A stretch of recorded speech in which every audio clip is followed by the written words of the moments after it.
Kaixo zitzaileak eta ongi etorria berriro ere Edikeusera. Gaur, bi tanbaitzekin jolastuko dugu.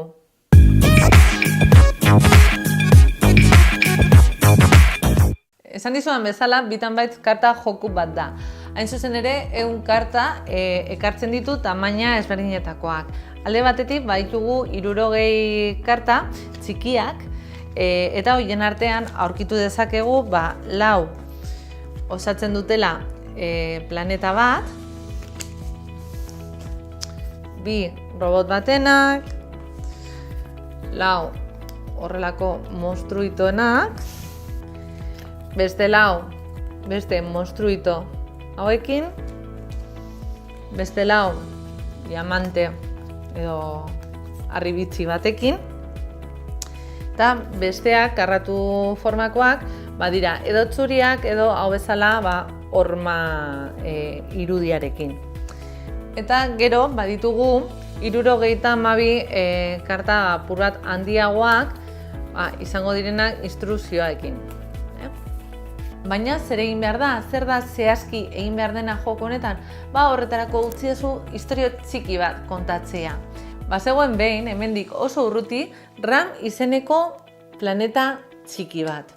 Eta bertan programa bizi ziren. Programak oin handia zeuzkaten monstro batzuk ziren. Eta bertan oso ondo bizi ziren. Oso alaiak eta RAMen bizitza primerakoa zen. Baina egun batean, CPU maltzurra agertu zen. Inorez zekian nondik zetorren, baina argi zegoen bere itxura ez zen planeta honetakoa. CPU denbora osoa pasatzen zuen gauzak agintzen. Esaten ziren, programa guztiei zer egin behar zuten. Eta RAMen jaun eta jabea egin zen. Inor ez zen ausartzen berari kontra egiten. Baina egun batean, 2 programa txiki, bit, data, byte eta per, erabaki zuten jolastera debekatuta zegoen leku batera. Eta bertan zudela jolasten CPU agertu zen. CPU izugarria zerretu zen beraiekin eta erabakizun bakoitza bidaltzea galaxiako punta batera RAMetik urruti eta baita noski bere familia eta lagunetatik urruti. Baina inork ez zien ezin zutela bueltatu. Beraz, hori izango da zure lana. Lagundu 4 programa txiki hauei RAMera itzultzen. Eta horretarako instrukzio zuzenak eman beharko dizkiozu programei, baina ez pentsa bidea erreza izango dela. Ze bertan topatu ahal izango dituzu horma batzuk, suertatu egin beharko dituzunak, eta baita topatu ahal zara CPU-rekin, saihestu behar duzu CPU aurkitzen, ze bestela bidaliko ditu programa guztiak berriro galaxiako bere puntara. Eta baita kontuz ibili beharko zara CPU-ren morroi maltzurrekin. Baina guazen ikustera adibide batekin hobeto zelan jolasten den. Jolasteko 2 modu daude, bat sinpleagoa eta beste bat aurreratuagoa. Baina edozein kasutan guztietan panela prestatu beharko da. Eta horretarako egingo dugu karta txikiekin modu honetan ipinita. Alderantziz, jakiteko zer dagoen bertan. Erdialdean kokatuko dugu karta hauek planeta osatzen dutena eta ezkinetan gure programa jarriko ditugu. Hola representazio izango zen galaxia eta nolan gure programa dauz bakoitza galaxiako punta batean. Orduan, jokalari bakoitzak edukiko du programa bat eta txandaka joan beharko dira aukeratzen aginduen karten bidez, esan beharko diote bere programari zenolako mugimendua egin behar duen. Adibidez, ni jolastuko dut baitekin eta adibidez esan ahal dut hasteko mugitzen aurrerantza. Lehenengo gauza behiratu behar duguna nondekon gure programa gezia, bale? Hori da jarretuko duen norabidea. Orduan, lehenengo pausan esango diot, bueno, jun aurrerantza, orduan, buelta emango diot karta honi eta primeran nola txuria den aurrera egin dezaket. Itxarongo nuke nire txanda berriro eta hurrengoan esango nuke adibidez, aurrera mugitzeko berriro. Buelta emango genioke eta CPU. Zer gertatzen da CPU-rekin? CPU agertzen denean, programa guztiak, bai nirea eta bai besteak, bueltatu beharko dira bere hasiera puntora. Eta itxaron hurrengo txanda, berriro hasteko mugitzen eta beste bide bat topartu beharko dut, edo hemendik jarretu, baina beti ere CPU saihestuz. Orduan, hurrengo txandan, esan dezaket adibidez, biratzeko eskumaldera. Orduan, horrela mugituko nuke, itxarongo nuke beste txanda bat, eta orain aurrerantza. Orduan, buelta emango nuke.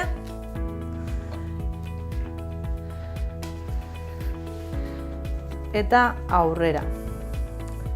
Hurrengo txandan, esango nioke adibidez, egiteko eskerrerantz, itxarongo nuke beste txanda bat, eta hurrengoan esango nuke aurrerantza. Buelta eman honi, eta karta honek esan nahi du hemen horma bat dagoela eta ezin dut aurrera egin, orduan bilatu beharko dut beste bide bat. Itxarongo nuke beste txanda bat, eta esango diot, biratzeko eskumaldera. Hurrengo txandan, adibidez, aurrerantza. Buelta berriro, txuria denez, aurrera. Orain berriro esango diot, eskerrerantz. Hurrengo txandan, aurrerantza, eta back bat topatu dut. Back topatzen dudanean, neu bakarrik, eta ez beste programak, neu bakarrik, bueltatu beharko dut, hasierako puntuan. Eta berriro itxaron nire txanda heldu arte berriro abiatzeko ramaldera. Orduan, itxango nuke nire txandara eta right, aurrera, hurrengoan aurrera, hurrengoan berriro aurrera ingo nuke, primeran, itxango nuke nire txanda, berriro eskerrerantz, beti itxoiten nire txanda, agindu bakoitza exekutatzeko. Aurrerantza, txanda, aurrerantza, eta hurrengo txandan, oso ondo, lortu dut. Joku aurreratuan horrelako kartak gehituko genuke, eta zer egiten du karta honek? Ateratzen denean jokalaria gorde dezake eta erabili nahi duenerako. Eta honek egiten duena da, agindu bat baino gehiago exekutatu, hau da funtzioaren funtzioa egin. Hau adibidez, interesgarri izan daiteke, gogoratu momentu honetan, aurkitu danean eta berriro, bueltatu behar izan naizela, hasierako puntura, eta ja badakit bide hau libre deko dela, esan dezaket, hau erabiliko dut, eta honek, egin du honek, esan nahi du, biratu eskumara, eta jun bi aldiz aurrerantza, adibidez, edo 3 aldiz aurrerantza. Eta hori, honen bidez exekutatu ahalko genuke, aldi bakoitzean, hori agindu bat baino gehiago. Gero, hemendik aurrera, zuk egin aldituzu, nahi dituzun aldaerak, eta esatea, txanda bakoitzan, bakoitzak mugitu alda, edo erabili dezake 2 agindu, edo 3 agindu. Hori zure esku egongo litzateke. Ikusten duzunez oso joku erreza eta sinplea da, baina benetan oso divertigarria suertatzen da. 4 urtetik aurrera gomendatuta dago, eta jokuaren bidez umeek arazo bati aurre egin beharko diote, eta horretarako arazo hori beste arazo txikietan deskonposatu beharko du, azkenean irten bidea eta topatzeko. Agindu sekuentzia bat sortu beharko dute, eta horrekin landuko dute pentsaera logaritmikoa. Gainera, sortzen duten programa edo agindu sekuentzia horren exekuzio kontrolatu bat egingo dute, eta topatu ahal izango dute egon daitezken arazoak edo falloak izan daitezkena, eta horiek asmatu zelan konpondu. Guzti hau, konputazioaren oinarrizko kontzeptuak dira. Eta modu aurreratuan, harribitziaren karta bidez funtzioen eta komando aurreratuen munduan sartuko dira eta kontzeptu konplexuagoak landu ahal izango dute. Espero dut bai jokua eta bai bideo hau zuretzat interesgarria izatea, horrela izan bada, mesedez likeri eman ni jakiteko, eta edozein zalantza, galdera baldin badekozu, egin aldiazu hemen behian iruzkinetan. Gonbidatu nahi zaitut ere, gure webgunea edikeus.com bizitatzera, ze bertan topatuko duzu artikulu bat bideo hau osatzen duena eta askoz informazio gehiago. Eta gainera, harpidetzen baldin bazara gure newsletterra, zure emailean jasoko duzu informazio esklusiboa.